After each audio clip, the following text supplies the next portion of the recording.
accept this fragrant point of view. You see, a person's life is written in the words that he paid for. You know that costs something, that's the due. Forget all you see and hear in the so-called public town. Embrace this life and how you live and what you do. Yeah, treat everybody with the peace you have inside. Do unto others like the good book says to do. Now I had to find several reasons to trust this. So many times I've heard the same line through and through. You see, you walk down the road many times so blindly. Only thing that matters is the path you choose. A simple man would have got busted. The righteous man would have been accused. Looking down this road forever after. We all got something to lose.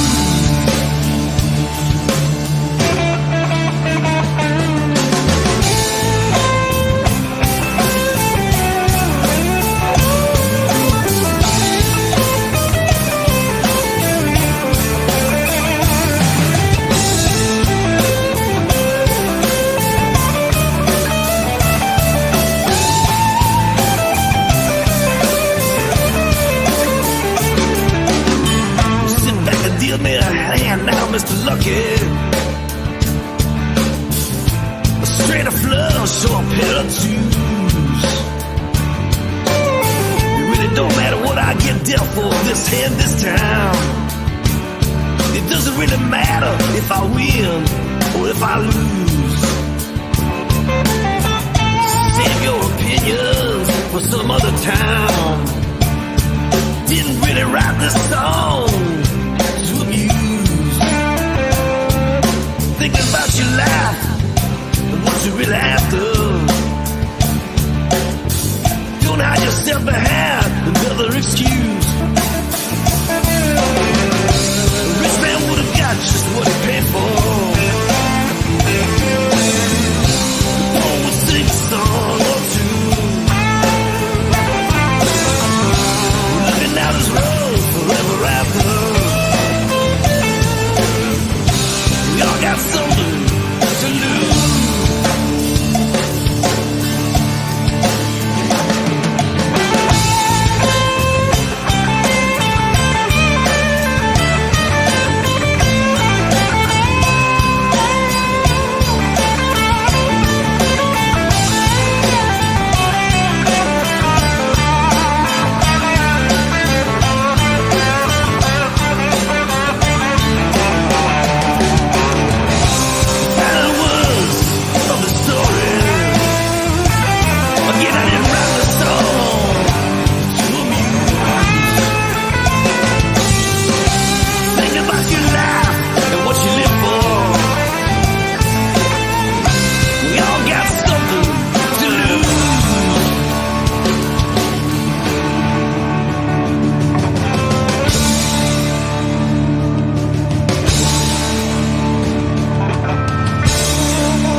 Okay, good evening, Patriots.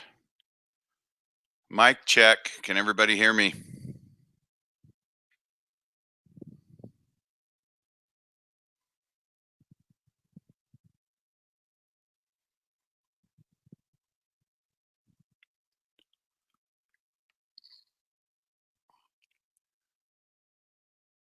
Outstanding. Okay.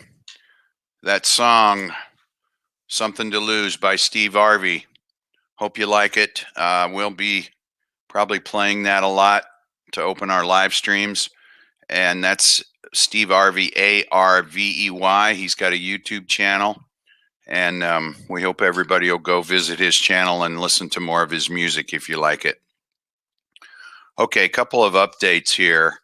If anybody has ordered anything through the retail store, we're having some supply chain issues.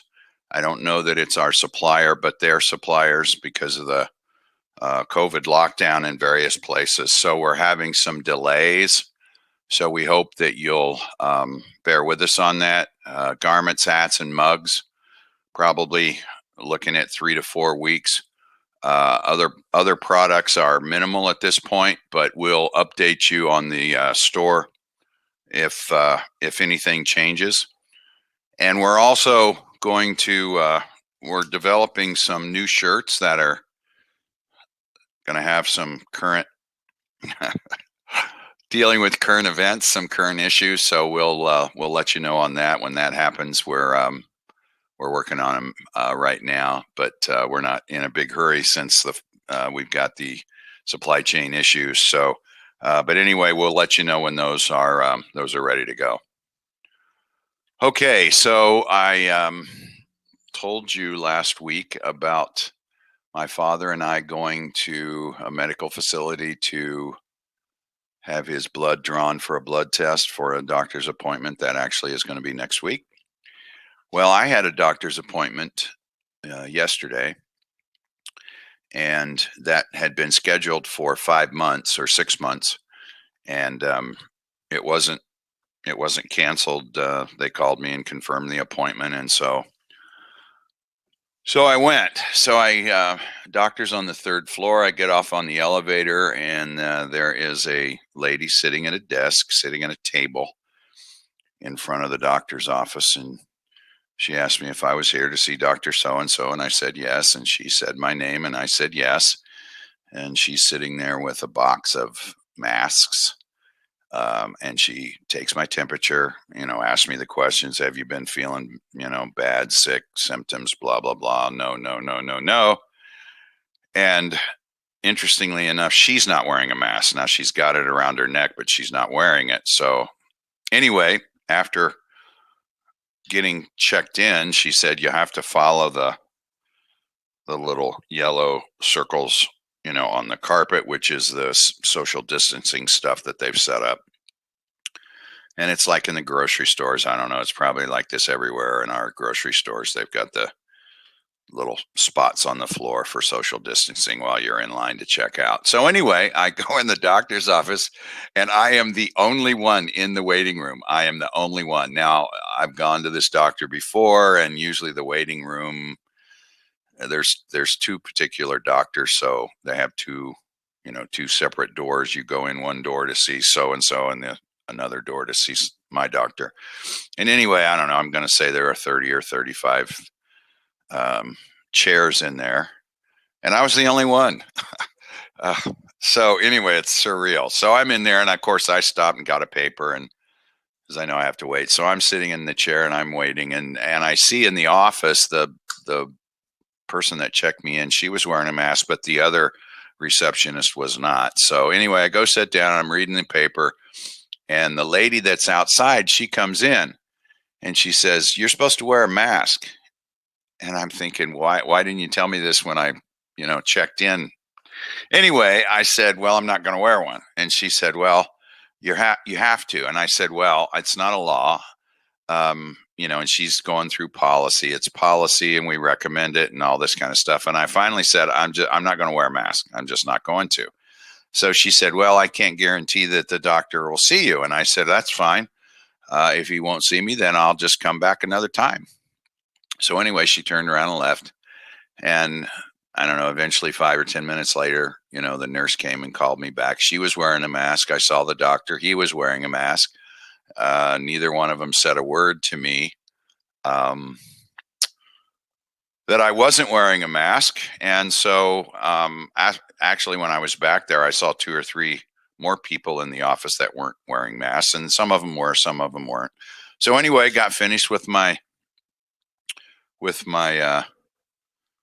appointment, and they escorted me out to the waiting room, and then I left, and the lady that was sitting at the table outside the doctor's office, I stopped and I said, trying to lighten the mood a little, I said, "You didn't report me to the mask police, did you?" And she said, "No." And I said, "Look, no hard feelings. I'm just not going to wear a mask." And she said, "Fine." And of course, it's still at that point, she still wasn't wearing a mask. So anyway, I go down to the first floor and I'm walking to the front door of the building to go out to the parking lot.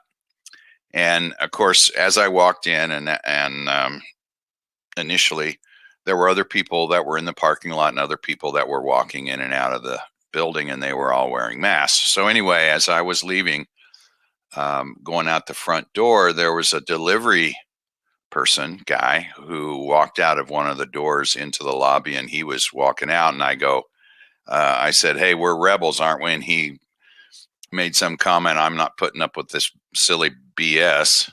And so I chuckled and left. So anyway, got home, and it's probably, I don't know, the doctor's office is probably 20 minutes or so from my house. And I get home and I have another doctor's appointment with a different doctor in June. And that was originally scheduled for March. And then when all this came down, they rescheduled me for June. So I was home probably 10 minutes and I get a call, and it's an automated call informing me that I have to wear a mask when I go to my appointment in June. Now, this was not, this was the first time I heard about this, and of course, I don't believe in coincidences. So somebody somewhere reported me to the mask police, and I got that message. So I called the doctor's office, finally talked to a nurse today. She told me, well, they're recommending we do this, and it's for the patients, and it's for everybody's protection, and yada, yada, yada, yada, yada. And I said, okay, well, then I need to reschedule my appointment. And then she said, well, we can do a virtual appointment. And I said, okay. I said, tell me how that works. She said, well, you're going to have to take your own blood pressure, and if you got a pulse ox, do that, and weigh yourself and give me your pulse rate. And so I said, okay, that's cool. Sign me up for that. So anyway, the saga continues with the medical profession. All right. I have been watching Trump very closely since he took office. I think he is playing the long game. I think some people call it 3D chess. And I think that's basically what he's doing. And so I had a little story. I'm sure most of you know I'm a licensed private investigator, and I had a case. We had a case once where we sort of used what we call the set off the bomb and watch the fallout. And that is that you create an action if you're kind of stuck in an investigation. Sometimes you create an action that will then, the response then is a reaction, and then you follow the reaction and see what happens. So anyway, we had a case. A father called us. This was when I was in California, Southern California. And we had a case. The father called, and he had put his daughter in a rehab facility in somewhere in the Midwest. I don't remember, Kansas or Nebraska, somewhere back there. And anyway, she had, I don't know if I want to use the term escaped, but she had left, and he didn't know where she was. So gave us the information, and so we called the facility and found out, I guess she had her clothes sent somewhere the day she disappeared. She had her clothes sent to some person. The address was someone else's address, not the person who received it. But anyway, it turns out to be that it was her boyfriend. So we check her boyfriend out. We find out now, some of you who live in Southern California, you may know this location, but it's the Venice Pier, where her boyfriend worked at a bar right in front of the Venice Pier. Now, Washington Boulevard runs east and west, and it separates Venice from Marina del Rey. Venice to the north and Marina del Rey to the south. And then the north-south street there by the beach that runs parallel with the beach is Pacific Avenue. and west of Pacific Avenue. It's about a block and a half. I don't know. There's probably, I don't know. There's probably 12, maybe 14 businesses there. 5 or 6 restaurants. I think there's a coffee shop. There's a 2 or 3 beachwear places. There's a real estate office, interestingly enough. I think there's 1 or 2 skateboard and bike rentals there, because that's where if you've watched any movies where they show Venice Beach and you can see the bike, what we refer to as the bike path, that's where it starts. So anyway, we know her boyfriend works at this bar. So, and we didn't really have a place to start. So what we did was we made up missing person posters, and we made them up with her picture, and we put various information and, her description and all that. And we put a phone number in there. And so what we did was we walked up and down that block and a half on each side of the street. And we gave each business, we went in and talked to them. Have you seen this person? No. Well, would you keep this? And if you, see her, call us and let her know. Her family's concerned with her, yada, yada, yada. Okay. So what we do then is we sit, another guy was with me. So we sit in our cars out there on the street, and we kind of just watch everything. And about a half hour, 45 minutes later, Rudy, her boyfriend, who's working at this bar, he is walking around, and he goes to every single business, and he is collecting these. He is taking these missing person posters back. It was kind of interesting. We sat there and laughed. Anyway, so tries to get them. I mean, we see him walking down the street, and he's got a handful of them. I don't know if he got them all or not, but he was going around to all those businesses getting those posters. So then a little while later, we see a car pull up in front of the bar where he works, and the passenger side door opens, and he comes running out of the bar and, talks to the person on the passenger side, and that door closes, and that car turns around and gets out of there. And we can see that it looks like it's the person that we're looking for. So he goes back into the bar. So it just so happens, and this is, I don't know, 20 some years ago in the 90s. So we get out of our cars, and there's a payphone that's right there at the end of the street, because there's a parking lot where you can park before the Venice Beach Pier. So there's a parking lot there, and there's a payphone outside. So we go to the payphone, and we call the bar, and we can see the bar. We can see inside the bar, and Rudy's behind the bar. That was his name. And he answers the phone, and we start talking to him. And I said, "Hey, Rudy," I said, Amanda's father is looking for her. And, we think you know where she is, and we'd like to talk to you. And he's like, "Oh, yeah, I'll talk to you. I'll talk to you." And I said, "Well, we're right outside, so why don't you come out and talk to us?" So he did, and we told him what we saw. We saw you walk around and collect the posters. We saw you, what we feel like is Amanda when she was going to be dropped off at the bar, that you ran out. And anyway, so long story short, he went back, told her to get in touch with her father.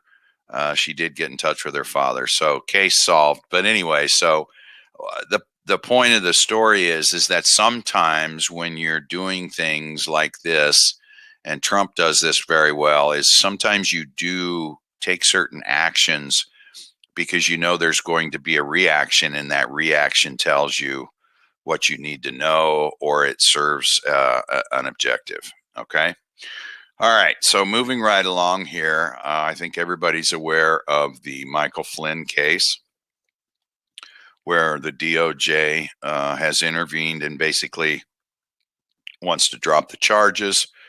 And now the judge has to make the determination. They have the final say. And I'm sure you all heard the audio of the Obama phone call with his quote unquote alumni. And it was quote unquote leaked. Well, it was leaked on purpose, which gave the judge then the ability or the reasoning to go out and ask for amicus briefs. And if you're not familiar with the legal system, an amicus brief is basically what's called a friend of the court. And in rare cases, sometimes the judge will ask for friend of the court if the lawsuit has to do with anything that maybe is of public interest. The judge will accept amicus briefs, and sometimes you can just submit amicus briefs if you want to give an opinion to the judge. And of course, after the DOJ dropped this, said they were going to drop the charges against Flynn, there were 2,000 former DOJ, I don't know if it was prosecutors or employees or both, signed some petition or came out and said that they disagreed with what Barr did. And of course, then the Democrats start with the pushback against Barr, and he's just covering for Trump and yada, yada, yada, yada, yada. Of course, and this was after we saw the proof that the FBI was in fact trying to entrap Flynn, trying to either get him fired. They were asking in some notes whether they were going to, what was the objective? Was it to get him fired, or was it to make sure he loses his job, or both, or whatever? So anyway, we know what's going on there. Well, then today we have the unmasking of the names of the people who got the information. I don't know if you know, but when a U.S. citizen talks to someone in a foreign country and there's reports made on that, those reports do not identify the U.S. citizen. And so certain people in the government have the ability to go and have what they call that unmasked, so they know who the person is.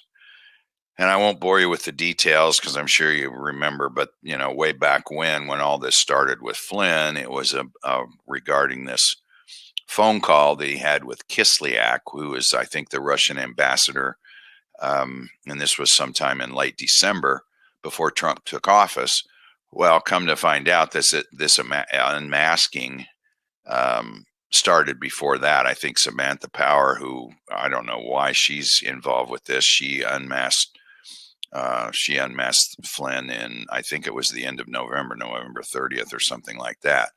So anyway, their story that they used to start the Russia investigation and start the Flynn investigation is now starting to fall apart. Now, this shouldn't be a surprise to anybody. But what we're seeing a behind the scenes look at the way that the intelligence agencies can basically go beyond the rule of law and from behind the scenes can control politicians. Okay, because you can imagine if these intel agencies are able to tap your phone calls and read your email, they can get some compromising information on you and then go to you and use that to get you to vote for certain bills or sponsor certain bills. So, and we've talked about this before in our reports, and this is the way they do it. This is the way the shadow government controls who we see in public, which is what we refer to as our subcontractors in the Congress and the Senate. So anyway, that just broke today. It's pretty fresh. It's going to be interesting to see what the Democrats say. And of course, there were some, I think somebody questioned Biden about it the other day, maybe even yesterday, and he acted, like he usually does. He doesn't understand the question and thought you were talking about something else. And then come to find out that Biden's name is on the unmasking list. So it's going to be pretty interesting. And I think we're going to start seeing the unraveling of the Mueller investigation, because based on when this started with Flynn, we're going to see that Mueller knew when he started the investigation that there was nothing there.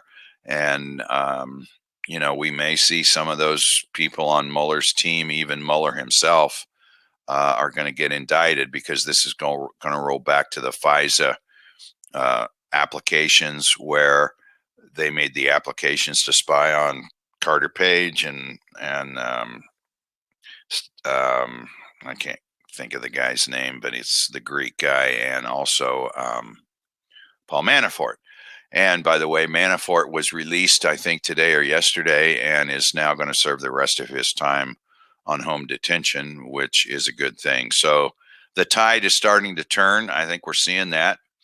And without further ado, I'm going to bring in my sidekick riding shotgun, Lady Justice. Good evening. How are you? Oh, I'm just peachy. How about yourself? Hanging in there, you know, battling the medical community at the same time and trying to do some other things has been pretty challenging, but we'll get through it. Mm-hmm. You gonna stock up on your masks for your future doctor's appointments? You know, I have those when I used to play basketball at a place in Santa Monica. I sweat a lot. My head sweats, so I used to wear the bandanas, and I've got some of those bandanas. So I'm thinking about.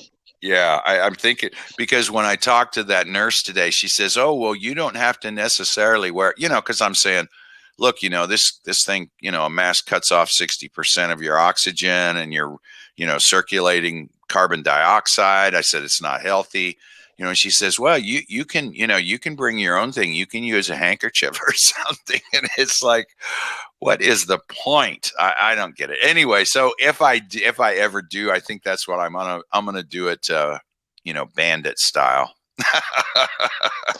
Yeah, I've seen a lot of bandits running around town. They're all over the place. Yeah. And I mentioned to you that my father's birthday is coming up, actually, Friday, and we were talking about masks, and you sent me that link to that Trump mask, which, yeah, I was tempted to get that, but I opted for a mug instead. Mug. Yeah, I thought he'd get more use out of the mug than the mask, or I would have gotten the mask, because he's just, he's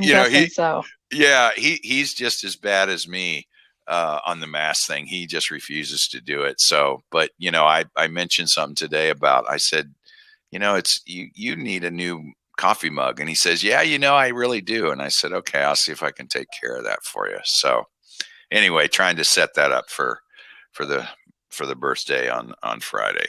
So anyway, I would like to hear your comments, because we haven't had a chance to discuss this because it sort of came out late. Masking, I want to hear your thoughts on that.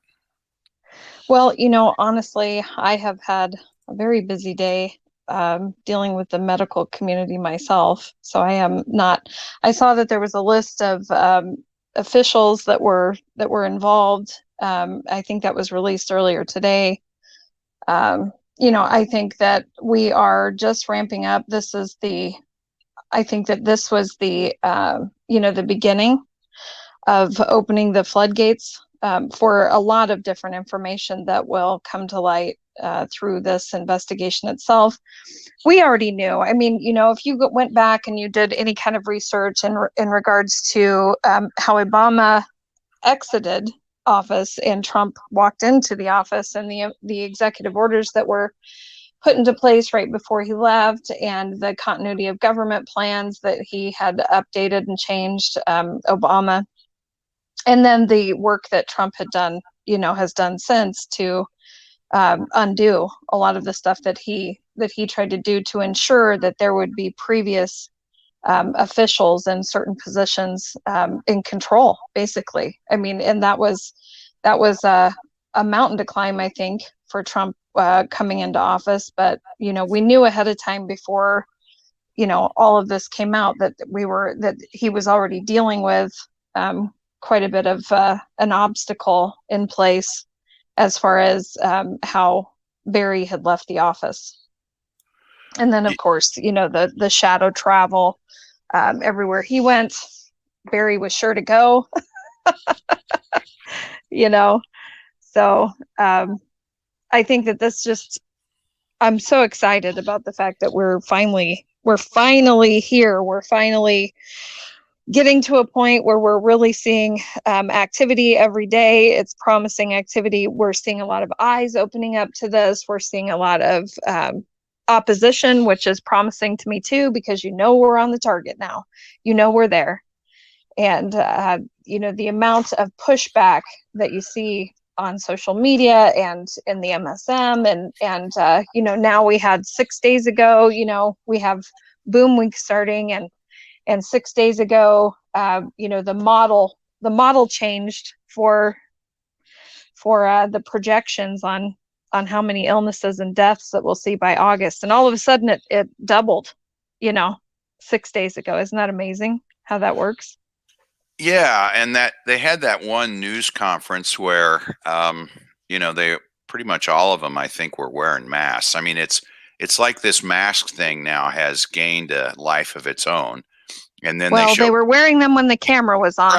Right. And then they show the camera goes off and they all take off their masks. They don't, nobody's got masks on. And of course, Trump just refuses to wear a mask. He's up there without wearing a mask. So I think that this is, I think there's a setup coming. I think that, I know, our guys told me a week or so ago that he's got some heavy people looking at the China thing. So as far as what's the creation and the development and how that all started. So I think that's going to be coming out soon. He told us, I don't know, was it a month ago when he said he was going to cut off funding to the WHO, that he was going to investigate them. And I think this is all going to roll back up to Fauci. I think it's going to roll back up to Birx and hopefully eventually Gates. And I hope that's what's going to happen. And then all of this nonsense that we're going through is going to dissipate into nothing, I think. What do you think? Mm-hmm. Absolutely. I think that if you cannot see by now the amount of deception provided by Fauci, not only in the Senate hearing, but when you're sitting in a Senate hearing and you can say in the same breath that you feel that schools and universities should not open in the fall, but yet you say at the same time that an overwhelming amount of people recover from COVID-19. I don't really see how anyone could sit there and listen to that nonsense and defend the fact that we need to keep the country shut down for another year, or that, and obviously the fall is before the election. So, we definitely want to make sure that we stall that. And I have a lot of ongoing research in regards to, information that I feel provides fact that there were key players here setting up certain aspects of what we're experiencing today, as far as limitations on healthcare, as far as install of equipment when you're talking about 5G, the PPE information, the PPE holdups that we experience. There's solid information out there that shows factually, in my opinion, that there were key players that knew they were preparing for this. They knew ahead of time. I have information where they prepared an executive order for every governor in every state to be able to, enforce the telehealth appointments. And they also increased the pay for telehealth appointments for doctors. And that executive order was written on November 30th of 2019. Not to mention the Medicare, Medicaid paying them 3 times the amount for COVID patients as opposed to just normal. So, okay, with that now, do we want to talk about what we talked about, maybe bringing someone in to interview? Are we too early to talk about that yet? I think so. Let's wait on that. Okay. Until we get some solid information back. But I think that will be promising, and it will be a very exciting interview if we can get that pulled off. So, really valuable information, I would think. But with Fauci, he stood up there, with Trump and downplayed hydrochloroquine, knowing full well that there's 70 plus years of research out there that provides evidence that hydrochloroquine not only treats coronaviruses, is helpful in treating AIDS, in treating cancer, malaria, Lyme disease, arthritis. They use it as a preventative medication to avoid viruses. This is information that's been reviewed and released by his office, And the fact that that man could stand up there and call it anecdotal at best, as far as the information on, I mean, that's just murder. He's got blood on his hands, if you ask me. I mean, I have no words for it. And especially because, I have been through such a trying experience with my daughter and her health right now, where, we've had to have her tested because these doctors only, they think that every illness on the planet now is COVID-19, and you can't get any quality care unless that can be ruled out. Not once, not twice, not 3 times, not 4 times, 5 times. 5 times. We've had to make sure that that's ruled out for her with blood tests and the nasal testing. And now they're doing the throat test. 5 times in order for her to now be able to see a cardiologist, because she is having a lot of chest pain, and there's, and she's young, she's 25, but I don't think that, 5 times was necessary, But as I think about that, and I listen to the press conferences, not daily anymore, but there is something in the news daily about the fact that MSM is still trying to spread this BS information about how there are people out there who can't access a test. And I hear that and I think to myself, that is the ridiculous story, due to the fact that they're handing them out like candy over here in my area. I mean, they want everybody on the planet to get tested. So, there's this agenda that we have to recognize here. And I feel like it's worth, making sure that we have it researched, that we have it documented, and that, people start speaking up to their local officials about the information that they're arming themselves with, to make sure that, this information can be brought forth to the public, and so they can understand what they truly need to be scared of. And it's not a virus. It's definitely not the virus. We have governors who are trying to, keep their states down, and mayors who are trying to keep their cities locked down for the next 3 months. Or, a Mayor Garcetti who said that, he's not okay with opening up his city until they find a cure. A cure for a virus? I know. The good part about this is it's revealing all these clowns. I mean, they are coming out of the woodwork, Absolutely. standing up, raising their hand and say, okay, I'm a deep stater. I'm a shadow government guy. And so I think this is good from that standpoint. And also they're trying, as you mentioned about Fauci saying that, we can't open schools and colleges, universities in the fall.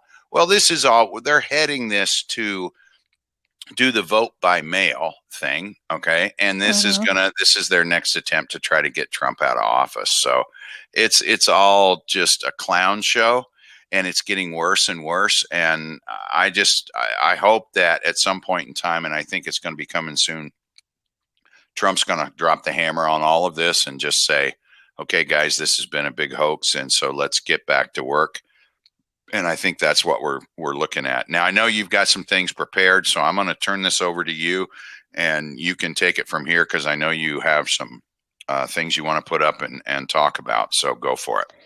Well, one thing that I do want to talk about that I feel like it's important to note, and we realize, obviously, that I think it's obvious anyway, that we are looking at breaking open this egg very soon, and that that Trump will move forward to expose. We'll get to full exposure. I still have faith in that. I think that that's definitely on the way.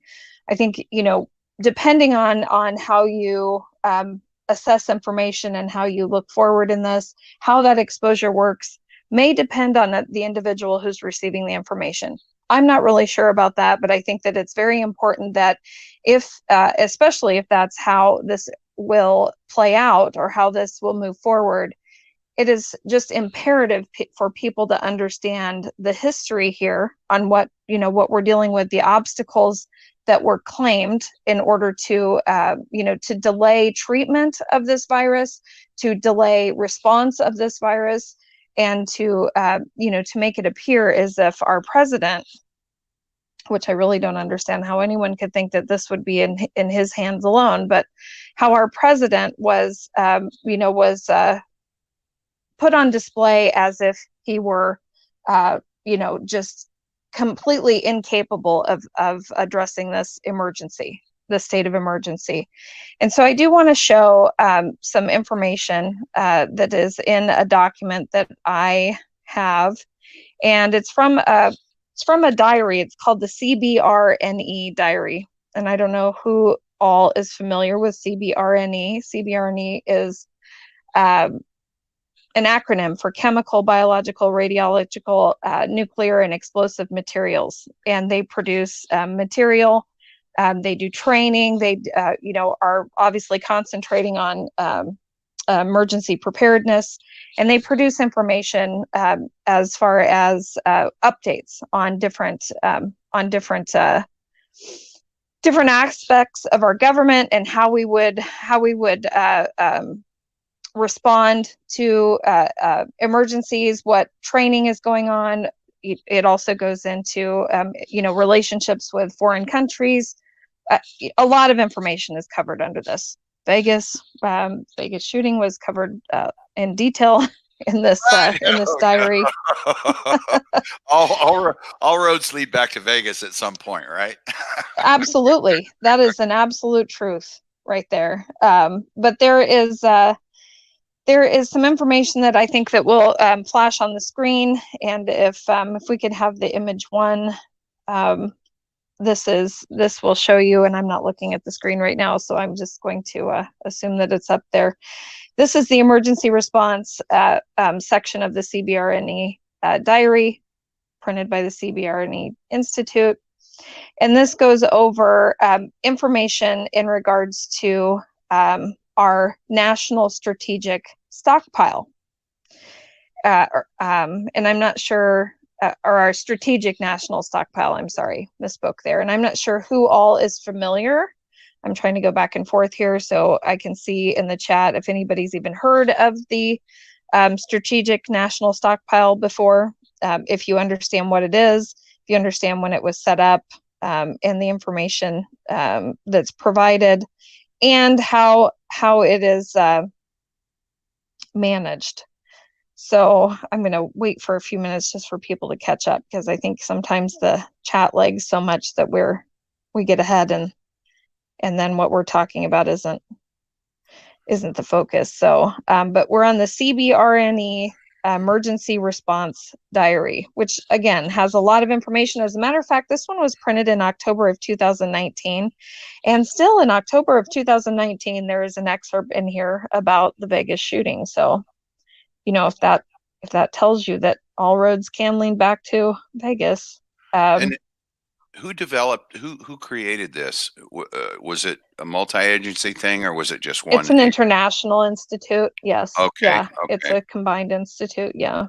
All right. There's explosive news in here. They talk about drones quite a bit. Obviously, China and Russia are, a large focal point in with Cbrne and the concerns with China and Russia. Cyber news, which we'll get to cyber news with this information here soon. But cyber news is a huge concern, became, obviously a huge hot button topic. They even have, which I will, I'll show this another time, but they have a section in here, and it's called the Cipher Brief. And there's some information in here about hackers.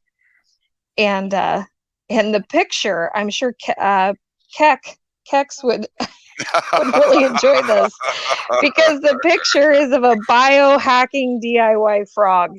Oh my! It's very interesting, and it also references in that same brief the Vegas shooting. So just very interesting. But we can show that another time. I didn't include that in my slide here. Okay. Maybe sometime for a future show, I'll talk you into doing those through lines from Vegas through some other things, maybe. Because you're all over that. I know it would take a while, but you're all over that. You keep bringing it up, Vegas. It's like, well, I can't help it. I know. But maybe we'll do that at a future date. Right. Absolutely. Just to confirm and affirm your research and your time, because I know you're all over this stuff. But anyway, go ahead. I'm sorry. I'll stop interrupting. No, that's fine. No, it's fine. So we can go to slide 2, and I have a video queued up, honestly, on my Lady Justice channel to produce some of this information so you can see it and you can pause it and read it for yourself, and you can also associate it with information that's been presented mainly in one of the exercises from Bill Gates for the Event 201, and some other exercises that he was involved in too.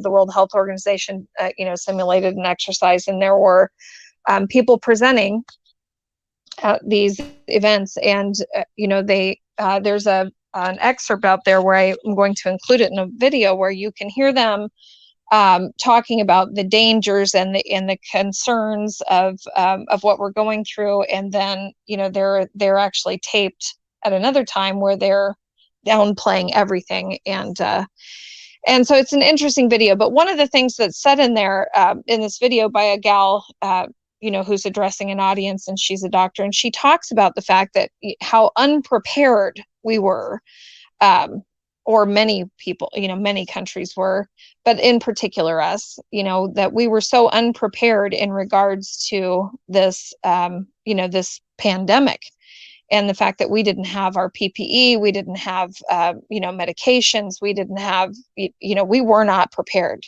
And we've heard this over and over in many, many, many, many press conferences over the weeks and weeks that we all sat and watched, the briefings on, the coronavirus and the emergency situation that we're in. And we've heard about how, there weren't enough masks, and we didn't have ventilators, and we didn't have protective equipment, people having to re-wear the same masks and wear the same gloves and the gowns, and we didn't have anything. We weren't prepared.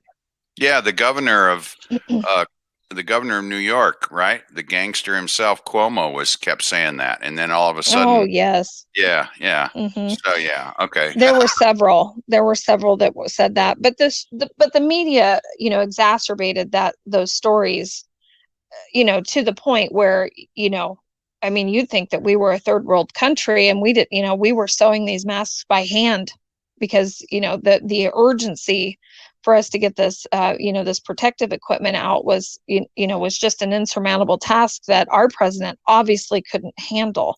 Right. Now, there's a history here when it comes to the strategic national stockpile, which I am not going to go into all of the history. There was a recent change in 2018 where it changed hands, and it was assigned to Greg Burnell, I believe his name is. I'm going by memory here, and he's the National Preparedness Secretary. And I'm probably saying that title wrong, but I'll go into this in great detail when I do the video. But, to give you an overview of how much we have been deceived and lied to in regards to just one little part of this, in this stockpile, which actually, came to fruition, I want to say, in 1999, if I remember correctly. But if we can go to slide 2, I don't know if we're already on slide 2 or not, but Greg Burrell wrote this, and there's a video out there that I will include too, and that is from people who work at the National Stockpile and work together to make sure that it's functioning properly, and that's staffed properly, and that it's the supplies are limitless, basically. So to go over this information really quick, we have in today's emergency response landscape, public health jurisdictions across the United States rely on the strategic national stockpile when incidents prove large enough or severe enough to deplete medicines and supplies needed to protect communities. So 20 years. Now, 2019 was their 20-year anniversary, which is when they put a video out in regards to how much they've done, how far along they've come, the efforts that have been in place to make sure that they can address each and every emergency that can possibly come up, including, I want to say there are, this article actually is a little bit off in regards to the amount of medications and vaccinations that are on hand. There is information in the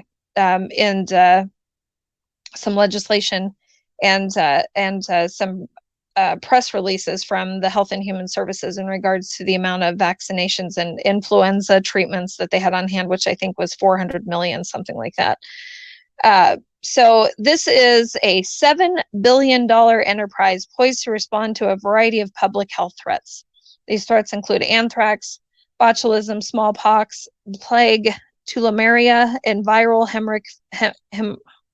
I'm horrible with these medical terms, hemorrhaging fevers, right? As well as emerging infectious diseases, pandemic influenza, natural disasters, and other chemical, biological, radiological, and nuclear incidents. Although predicting the future of any program is challenging, the SNS has evolved from humble beginnings to a formidable component of national security.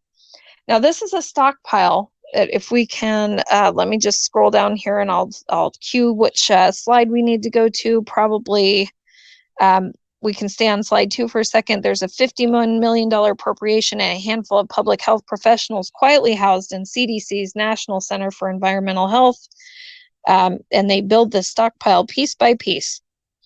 The program expanded systematically to meet Congress's intent to protect the American people. Within 1 month, the stockpile was augmenting the National Medical Response Team's inventory by providing funds to HSS to procure and forward position treatments and antidotes for up to 10,000 individuals for a nerve agent release, where they have ChemPack programs or ChemPack packages on hand. They have a ChemPack program also. So this information, which I will, when I make the video, I will put links in the description so everyone can have access to this information. But this is a stockpile that receives funding every year of around $300 million, $300 million a year. And in the Bill Gates, if we could go to slide 4, so we'll skip 3 and go to 4. You should be seeing a warehouse on in this. So 2 more down, so not 3 but 4. I think this is number 2 that we're still on, and I could be lagging. But there is a reference in the Bill Gates event that I started talking about before I started reading the article. And this gal, who's a doctor, references to our lack of equipment, our lack of products, our lack of PPE, and she literally says in her presentation that there is no warehouse. There is no warehouse sitting around with with supplies on hand. And, you know, if you're looking at this picture and you know, and I will include the video where there are over 30 of these warehouses around our country, these humongous warehouses with you know, personal protective equipment, ventilators, you know, the N95 masks, that, you know, the vaccinations, the medications that they keep on hand in order to address these types of issues, these types of pandemics that we're going through right now. And I have a feeling that we would probably find out that hydrochloroquine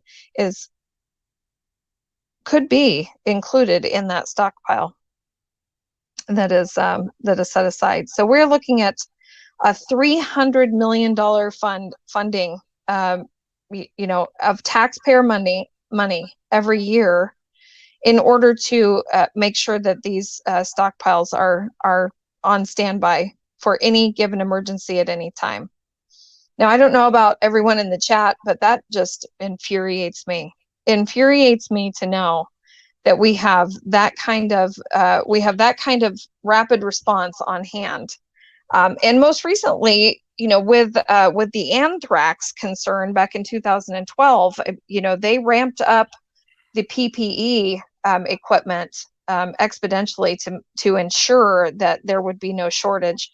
There are also 31,000 hospitals and health administrators across the country that coordinate with the Stockpile monthly to ensure they send in reports. There's a system where you can send in a report on what your current supply is, based on the list of supplies that they have determined to be a necessary product to have on hand for any given emergency. And there is a system where you can go in and log in. You can log in your supply list, and if you're short on something, then they work strategically with that location to ensure that that they ramp up their supplies. Now, who runs this program? Well, it's under the umbrella of HHS. Now, that's something that that I don't want to get into great detail in, because I don't have all my material right here. But there was a transfer of who would be in charge of this. Recently, it was in 2018, I believe, because Trump had then assigned this. They did an Innovation Act. There is a Pandemic Something Response Act, Innovation Act of 2019, and prior to that going into place, they had transferred, the production of this, or the managing of this, to Greg Burrell, who is he's the National Preparedness Secretary, and he's under the umbrella of Health and Human Services. And he is in charge of making sure that that all of these things that we've heard for how many weeks now, since this pandemic started and we've had a national emergency, he's the one that would have ensured that not only would we have the assistance at the federal level, but that he had been coordinating. I mean, this is 20 years in the works, people. So we had been coordinating all this time through these systems, through these partnerships, that we would have local hospitals, local health administrators would also be prepared for this type of pandemic, for this type of emergency. This is infuriating. Again, just infuriating. It really is. It really is. And there's so much to it. And what's really infuriating about it is the fact that our tax money is paying for this, for all these systems that they're setting up, and all these organizations that they have, and all these, all of these people that, come together and access federal funding for their, strategic stockpiles, and that they receive funding for the locations that participate on these committees, and all we heard for weeks, we don't have any masks. We don't have any masks. We don't have any gowns. We can't help these people. We're not prepared. Don't buy masks. Don't, medical professionals need these masks. I mean, it was just never ending. On top of the fact, that I really don't know how you can prepare for a future pandemic if, we have these ever evolving viruses, which seem to be a load of crap, if you ask me, because, I had heard a doctor speak on viruses and how they have to evolve in order to even be transferable to humans. And I looked into that, and oh my gosh, I mean, it takes literally years, up to 800 years for a virus to mutate, enough to be transferable to humans. And Ebola, as a matter of fact, Ebola was not transferable to humans until they took it into a lab. And when they manipulated it in a lab, only then was it transferable to humans. Not surprised. Think about that. Not surprised to hear that.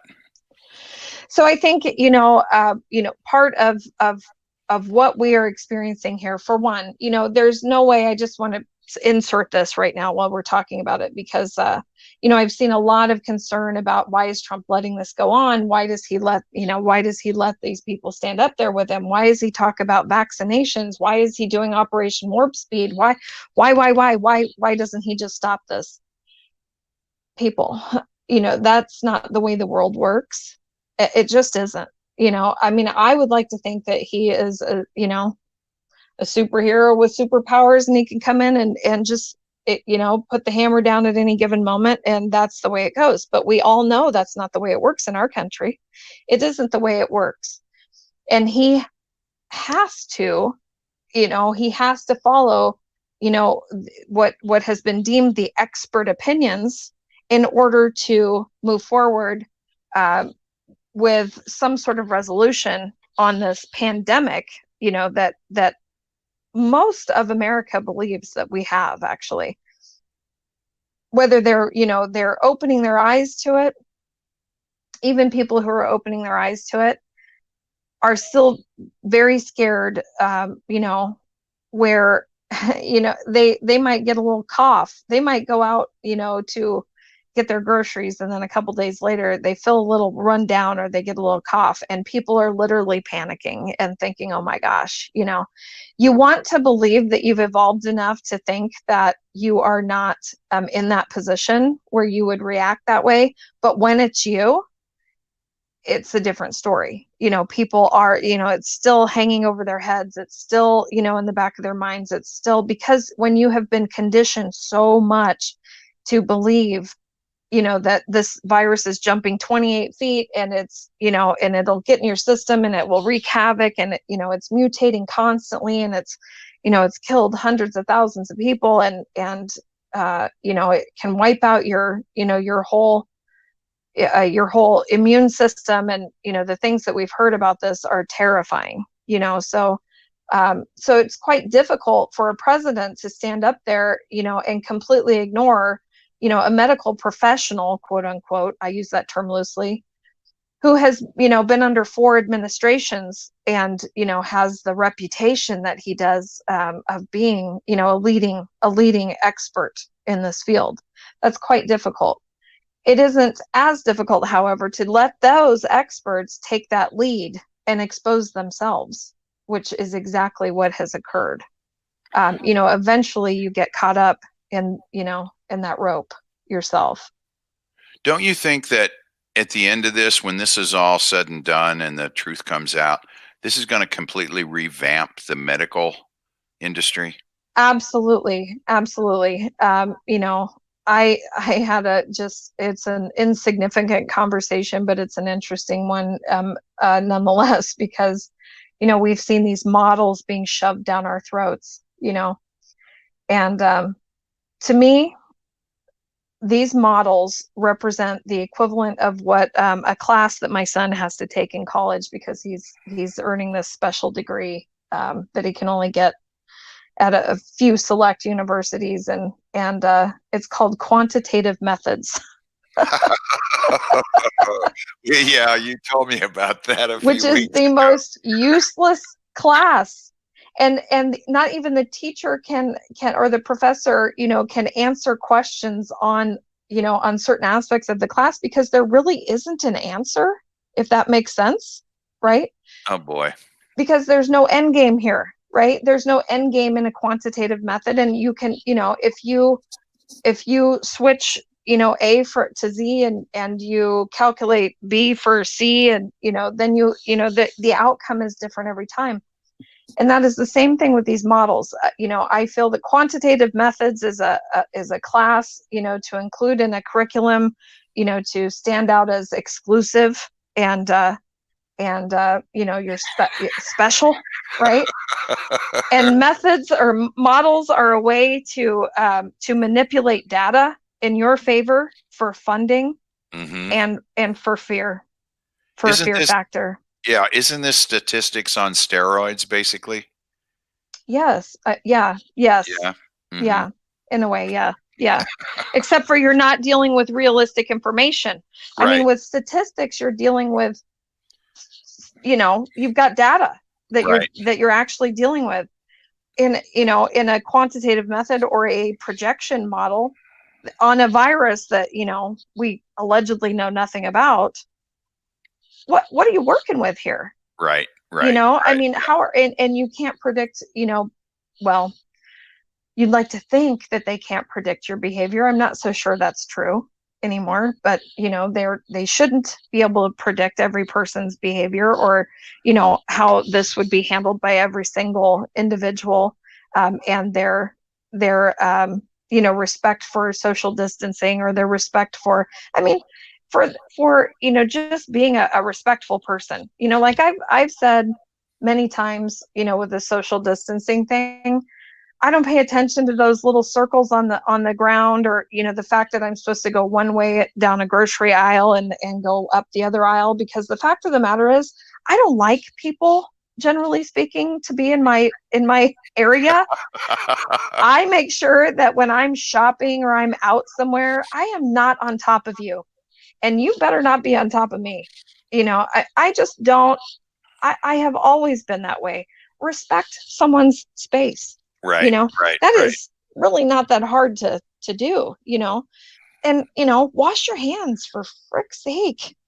That's just not, it's just common sense to me. And the fact that we've had to, to go out there and provide guidelines from our federal government on making sure that you're, keeping your distance and respecting. Don't go outside if you're sick. Don't go to the store. Don't go to work if you're sick.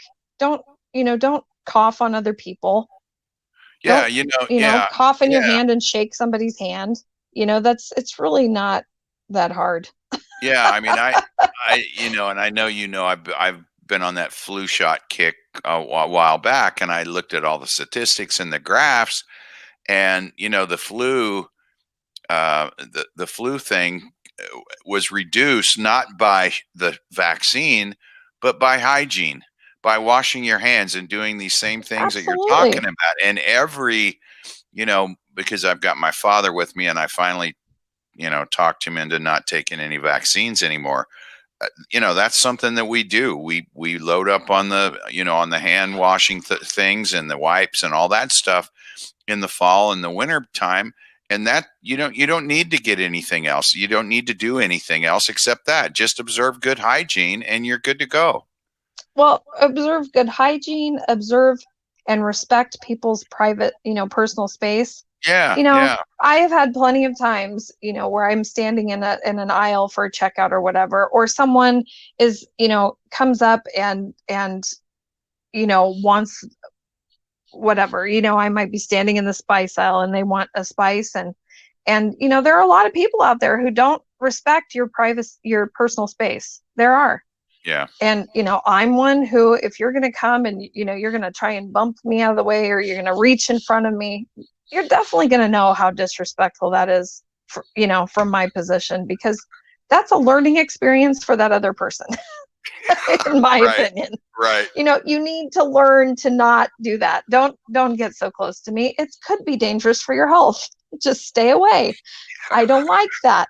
I mean, I've got this bubble of space around me, and respect it, because I'm going to respect yours, so I find it quite laughable that these things are things that, that actually are necessary for, to drill into people's heads. And along with that, I do feel that, it's there. I don't have words for the fact that I feel that there are many people, and I know this to be a fact, as far as being able to access that prescription of the hydrochloroquine, as you should be able to access it.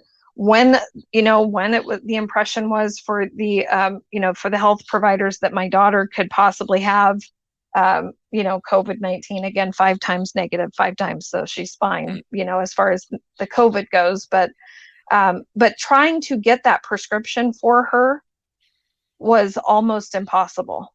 And it was not due to the fact that, that there was no evidence that prescription works for not just coronavirus, as in the COVID-19, but, for many, many illnesses, as I've already said. So the fact that there was such a challenge, and I personally experienced that, I know that I'm not the only one. I know I'm not isolated in that. I know that there have been many, many people that have, probably been in a position where maybe they wouldn't have been as sick, or maybe they wouldn't have died if they were able to access that medication. And it's 50 cents a dose. 50 cents a dose. That is definitely something, that even the government could have covered as far as the cost. And the fact that you have so many medical professionals out there who are, making this, whether it's on a subconscious level or not, they are making this political. Yeah. And we've experienced that ourselves, with the combative resistance that I have had with my primary care physician, that I've been going to for, 5-6 years. My fiance's been going to for, 15, 20 years, and no more. We're done with her. That's a given. But, the fact that she, fought so hard to not give that prescription, and my daughter did get the prescription, but not from her. We got it from, an urgent care physician. And when she found out about that, she was very irritated that he had written this prescription for her. It was unreal. It was unreal. But aside from the fact that, it is heartbreaking to me that, that medical professionals who took an oath to provide quality care for people, to put that as their number one priority, are shoving that aside, and have been for years, let's be honest, and not providing care for their patients is I just have no words for it. It's heartbreaking. But we are right now in a time where, aside from, from this pandemic, but we were on the edge, people, of a world that was about to just completely shatter and fall apart. The amount of the lack of morals, the lack of integrity, the lack of respect, the lack of knowledge, having to explain people how to, quote, socially distance is a perfect example. People were so self-absorbed, so self-entitled, living in as zombies walking around, that we truly had to get to a point where, you did feel pain. You did have to experience this, your life on a level that woke you up, or is waking you up, or you're real, you had to be, jolted enough to understand, the true sickness that we're dealing with in this world. And, and so that, I feel, is an important component here, in regards to, how we will move forward, or how, it was necessary to, get to a level where that pain was so, was so in your face, to the majority of the people in the world, not just America, but the majority of the people in the world, to really understand,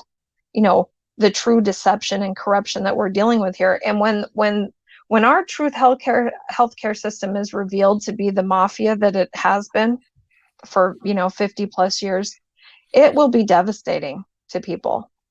It will be. And the more the more that you're armed with now, I feel, the better prepared you'll be. Because I think, I think even you and I, that there will be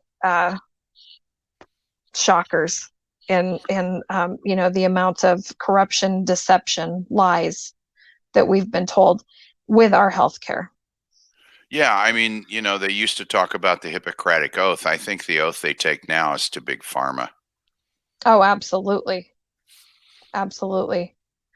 There is no dedication to patients. I don't want to say that as a whole, I guess, because I will say that there is, there are doctors out there that are speaking up. There are doctors out there that are trying to get, the truth out. There are, and you won't see them on mainstream media. You absolutely won't. You have to dig for it. You have to, to make an effort to find them, but they are out there. they are out there, and and they are speaking out, and they are letting you know that wearing a mask, when you're not sick, is detrimental to your health.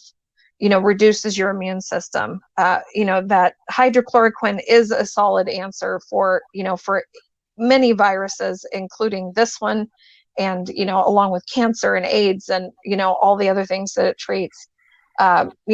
That ventilator use, instead of using invasive therapies, was manipulated, and pushed on people, and it shouldn't have been.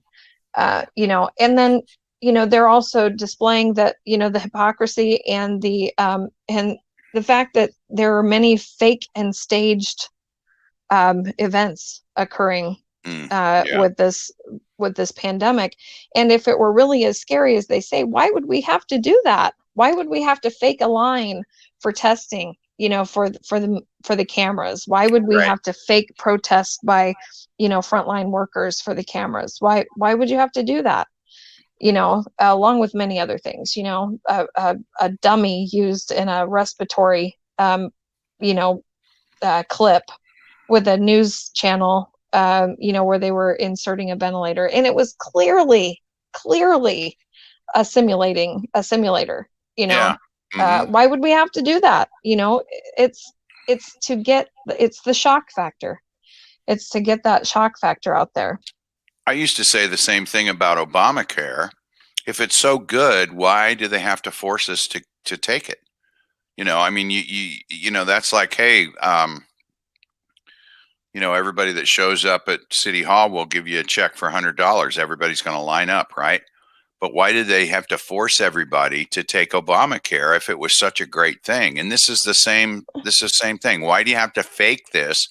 Because if it's real, then, nature will take its course and we'll see the damage. But no, they have to fake all this stuff. And it's getting, frankly, I'm just so sick of this stuff. I can't see straight sometimes. Yeah, it's completely out of control. Completely out of control.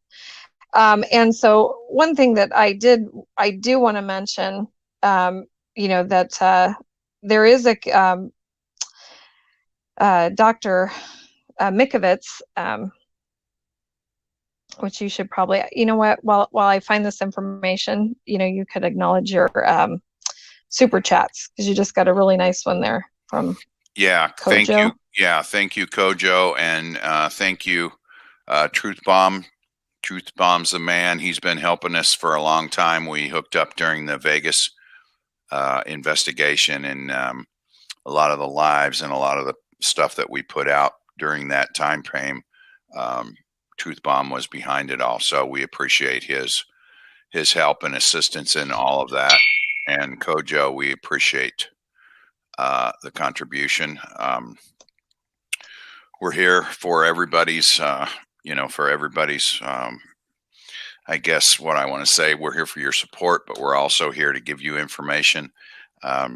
Lady Justice is a walking encyclopedia with all this stuff, and she researches all the time into the night and into the next day, and takes a nap, an hour nap a day. And I don't know how she does it, but anyway, this information that we're bringing to you, we hope it's helpful for you, and we hope that it spurs you to do more research, because this information is out there. That's the thing with mainstream media. They try to guide us in a certain direction, and they don't want you to look and go out and investigate on your own, because you might find out that they're lying and they're trying to create a narrative that isn't real. So I think if we do anything else, if we get you to understand that there are other avenues of information that you can pursue and get the real status, then I think we've accomplished what we set out to do.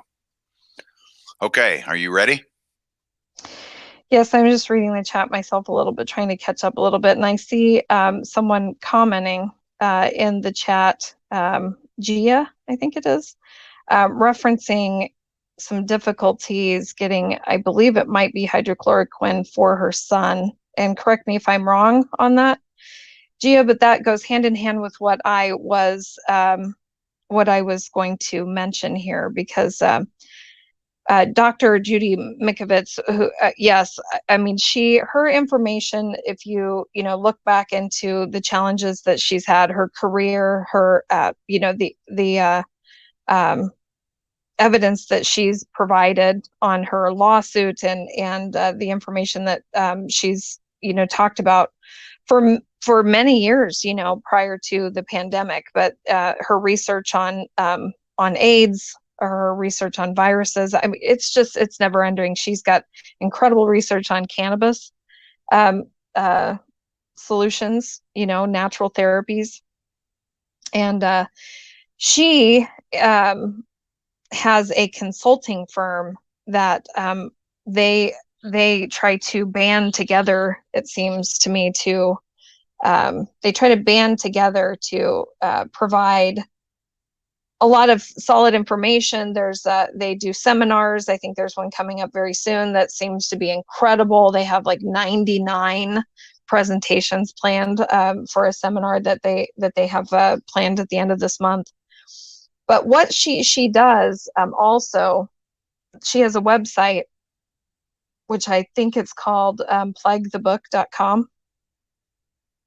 Plague is in the plague, plaguethebook.com. And there's a contact form on there, and she has went out there publicly and talked about this. I've watched, as many lives and videos as I can, as far as information that she's provided.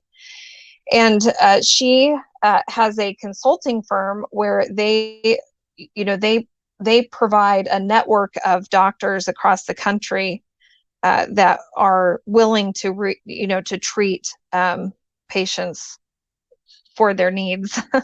And especially in a time right now where we have so many challenges, at least from what I've experienced. And I've seen a lot of people mention this also on social media, the challenges that they're experiencing accessing care, not just for COVID-19, but just for illnesses, or issues that they're having outside of COVID-19. And so she has an option for filling out a form, and if you're in need of getting in touch with a doctor, I believe that she has this network of doctors that she could refer you to, that are in your area, that are willing to treat you as you should be treated for illnesses. So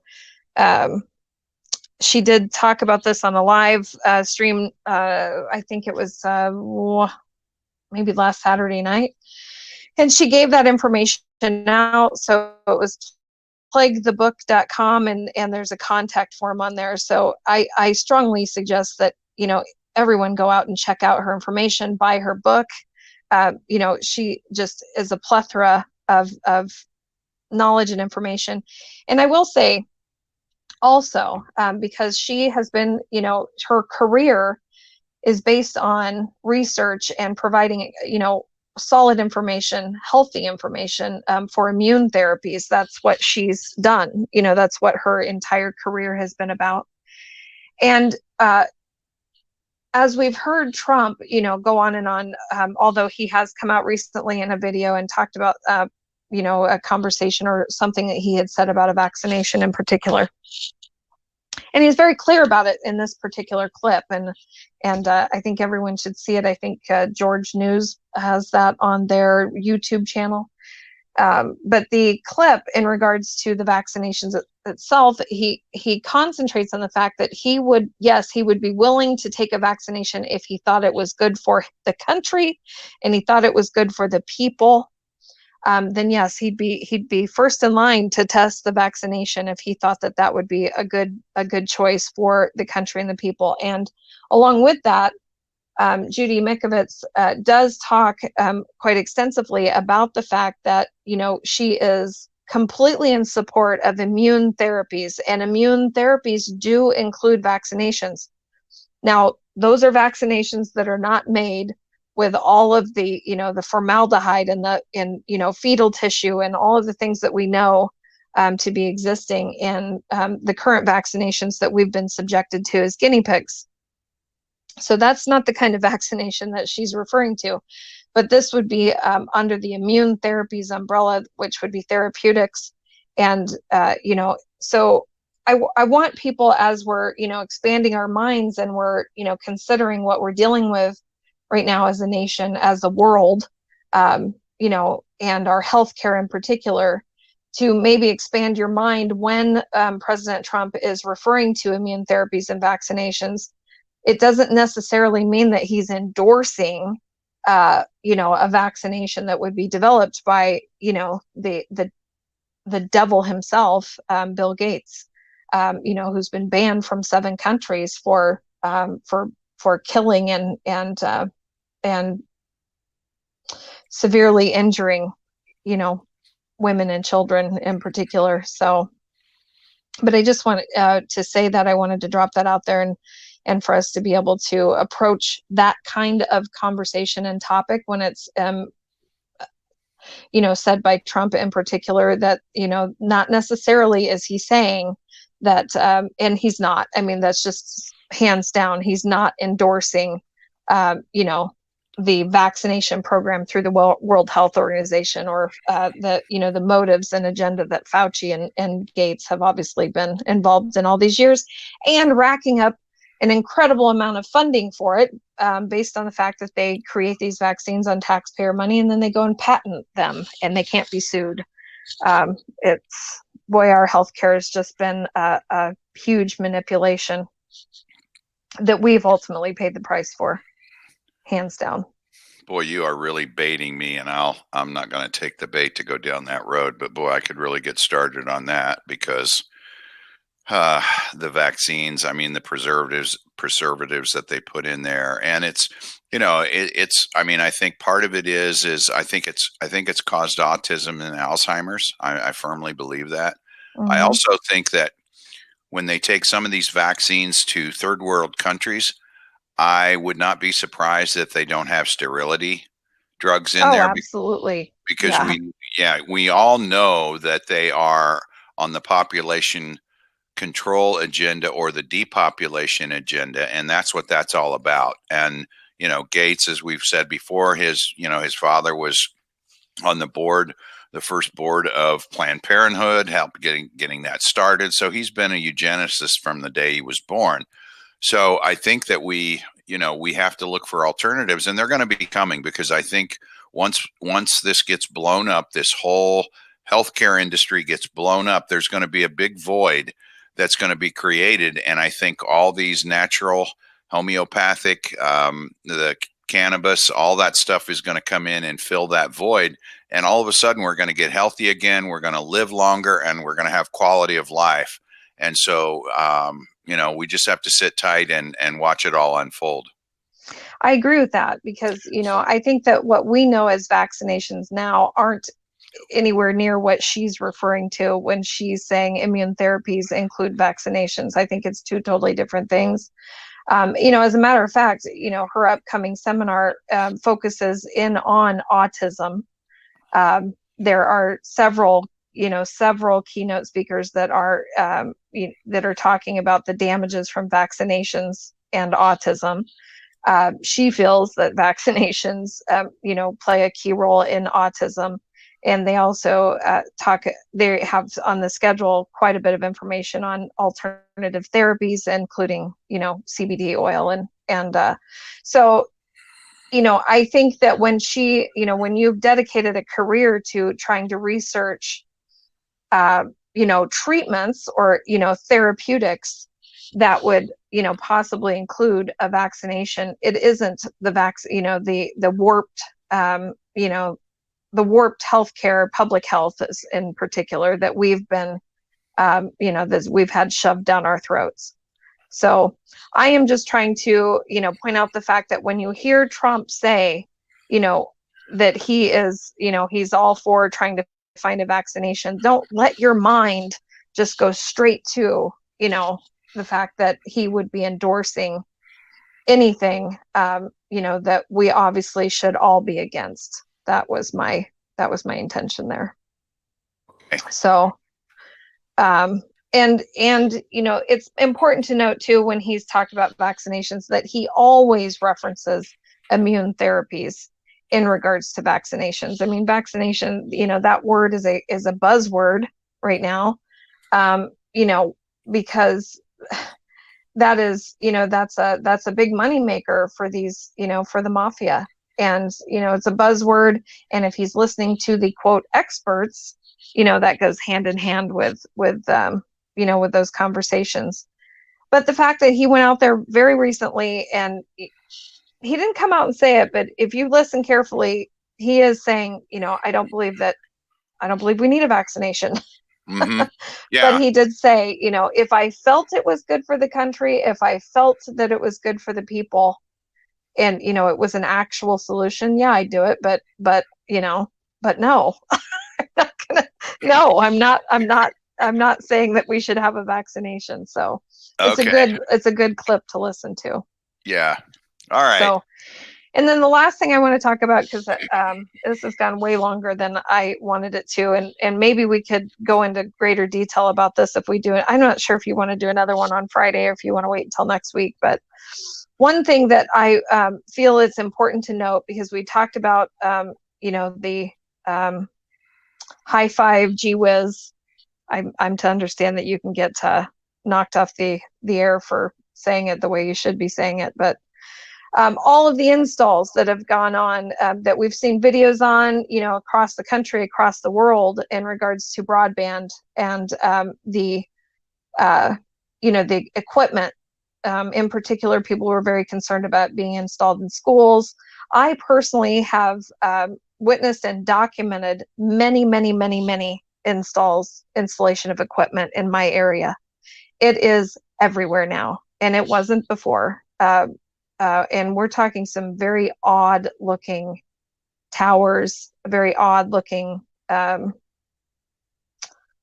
wires that have been added to, utility poles. Very, very interesting equipment. I don't even know what all of it is, but I think, and I need to do more research on this, but I do believe that, based on the fact that I found that document, and that document is in regards to, for telehealth, is in regards to the Partnership for Emergency Management Assistance Compact, which is, again, another one of those organizations that's a mutual aid agreement among states and territories of the United States. But the document that I found in regards to the telehealth and the executive order that was crafted for governors to be able to use and put in place telehealth appointments, excuse me, and enforcing those telehealth appointments, and it was actually predated in this executive order for March of 2020, was created on November 30th of 2019. And this is on their website. You can go and look and see it for yourself. There was an executive order and another document that references COVID-19 in particular. And then C-SPAN today, there was a Senate committee hearing that went on today in regards to broadband and the efforts that are in place right now that seemingly are sliding under the radar of the COVID-19 pandemic reporting, because you didn't see any mainstream media covering this hearing. It was on C-SPAN, and there was another small station that, or small channel that I saw it covered. Conveniently, though, on the one on YouTube, they skipped over about the first half hour of it. And in the first half hour of the C-SPAN video, they talk about the fact that the concerted efforts that were put in right away on social distance learning for schools, and the amount of equipment that was installed for social distance learning. I don't know how many people in here have children that are school age, or elementary school or high school.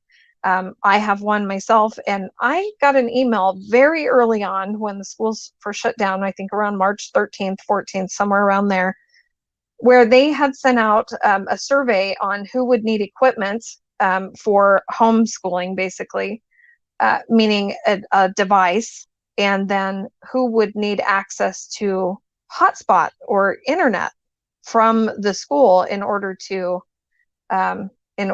access online learning. And I am not a techie person at all, but I was blown away by the fact that they would be able to offer some sort of hotspot or some sort of internet capability through the school, for you to be able to access online learning. I just could not figure out how that worked. And I still don't know. I still don't know how that would work exactly. But I do find it rather fascinating that, that as our shutdown occurred, me in particular, saw an incredible ramp up in this installation of equipment.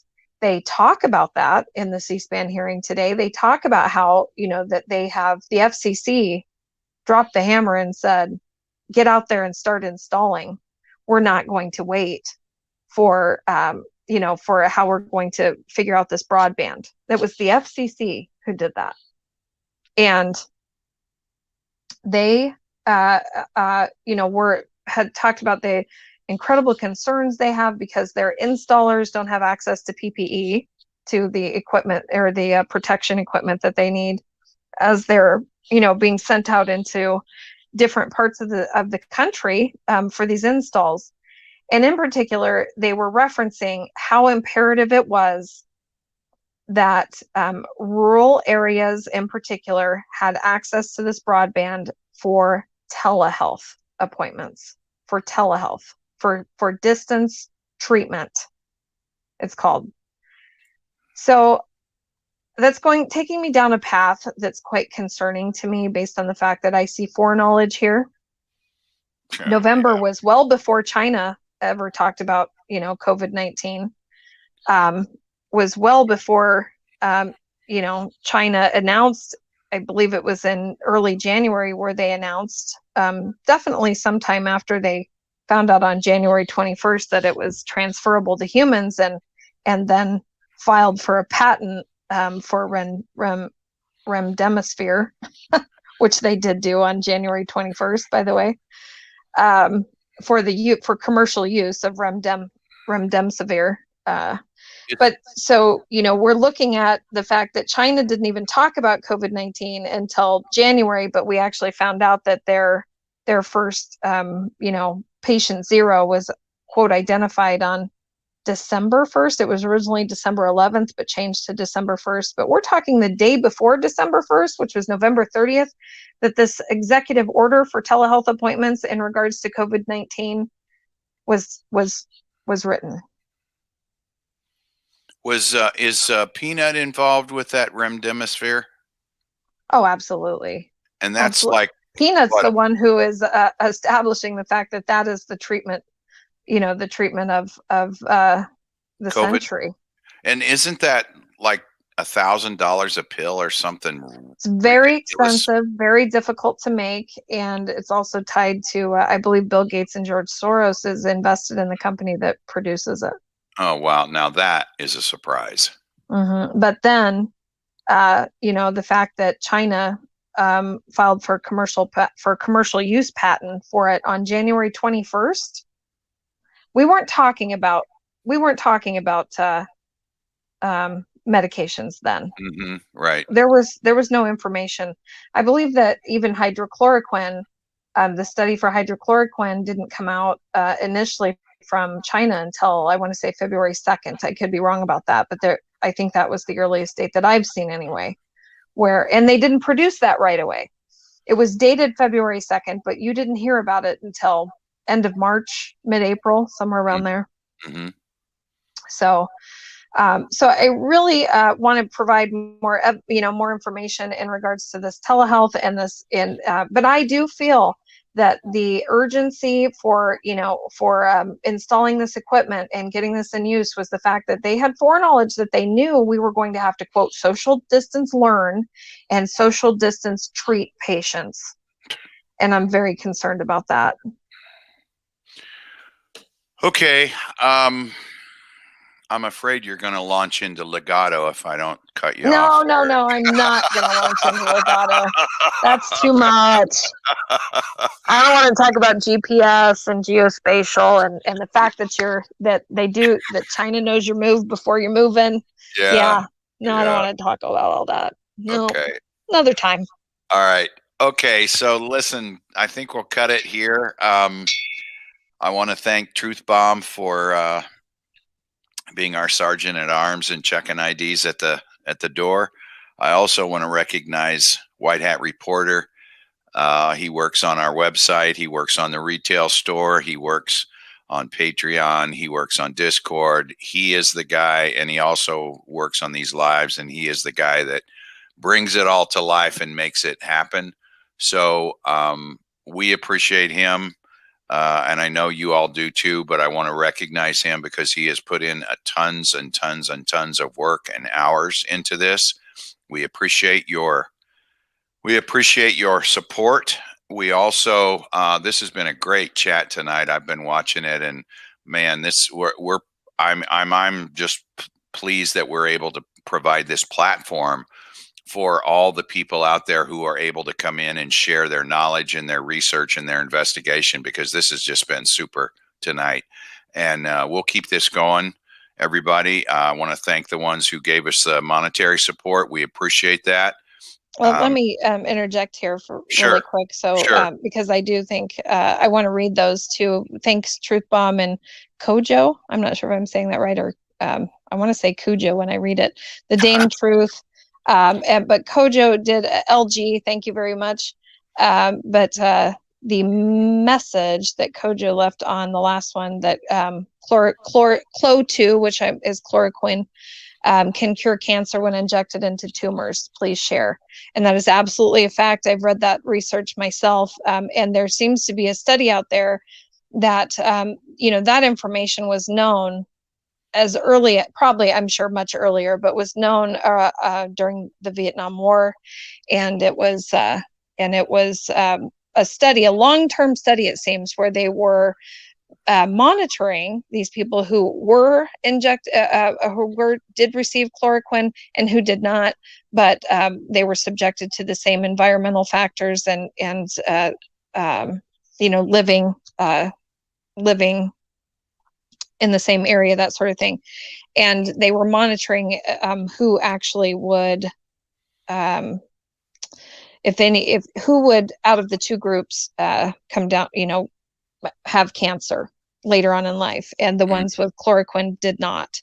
I need to find that. I have that saved somewhere because I have a friend who really wants to see that as well.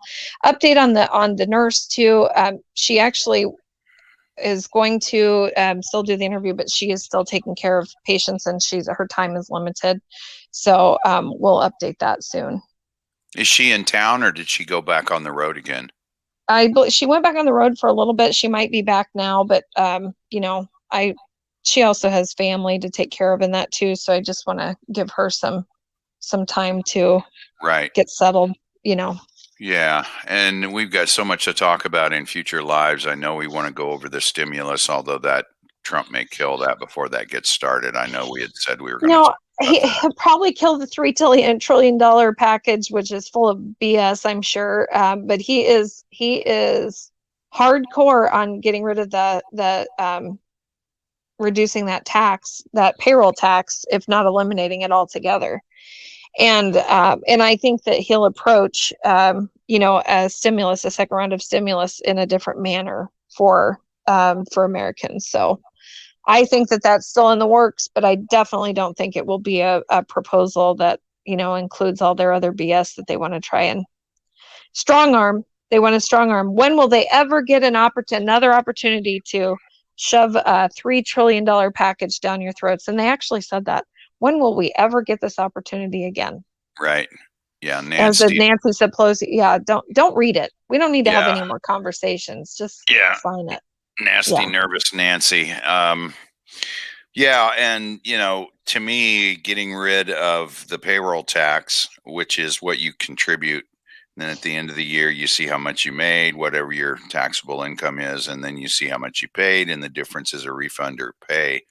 And then the fact that he kicked the filing down the road 60 or 90 days to July 15th. I mean, to me, I don't know what the normal person thinks about all of that, but to me, it looks like he's going to shut down the IRS and we're going to stop having to pay federal income tax. So I think those are things that we can talk about in the future. Okay. Just want to mention really quick too, the HR 6666 bill. Yeah, I have another video that's queued up for that one also. Listen, it doesn't matter about this HR 6666 bill, okay? Because I mean, it was just introduced on May 1st. It's, you know, it's not getting any traction yet. I'm sure that that would be part of the stimulus package to have to approve that bill. But the fact of the matter is, they are tracing you right now. And I have a video that I'm almost finished and I'll produce it. I'll get it published here soon. But, you know, the state of Washington has taken the lead on contract tracing. They are using their investigation method as the model for other states and other counties that are already taking part in this. This is not about the bill. You have to pay attention to the fact that the private sector is involved here, and they are by introducing the private sector, i.e. Apple and Google, and having this tracing method on your phones, it doesn't really matter. It does not matter about a bill that's introduced. They're going to do it anyway. That second round of update, if you have a phone, if you have a cell phone, and they give phones away in underserved populations, by the way. I mean, if you qualify for Medicaid or any kind of assistance, they're going to give you a cell phone. Don't think that doesn't have a tracker on it. That tracking system is in place in many areas already. And as a matter of fact, the state of Washington, their extensive 28-page valuation method on how to trace people and track them was developed on March 11th, already in place, already ready to go. And by the way, you know, on March 11th, I think they had 26 or 36 deaths, and 24 of those deaths were in nursing homes. And not one word in this training document that they provided has any kind of does it address nursing home issues at all, or in, you know, the spread of the virus in nursing homes. Not one word addresses nursing homes. So I'm just telling you, you know, this contact tracing isn't really under the guise of a bill that is being put. Yes, they introduced it, but it's happening. They're already rolling out that second phase, which is the update in your phone. If your phone automatically does a software update, and most of them do, and you eventually have to accept that software update, it will be in that software. You don't have to download an app. It's already built in, as long as your phone is from 2015 or before or later. So know this, that the private sector here and the amount of manipulation that goes on with private sector businesses under the Infrastructure Act of 2002, and the fact that they don't have to disclose that information to you because it's private sector, doesn't fall under FOIA. Pay attention, because they are utilizing that to the nth degree right now.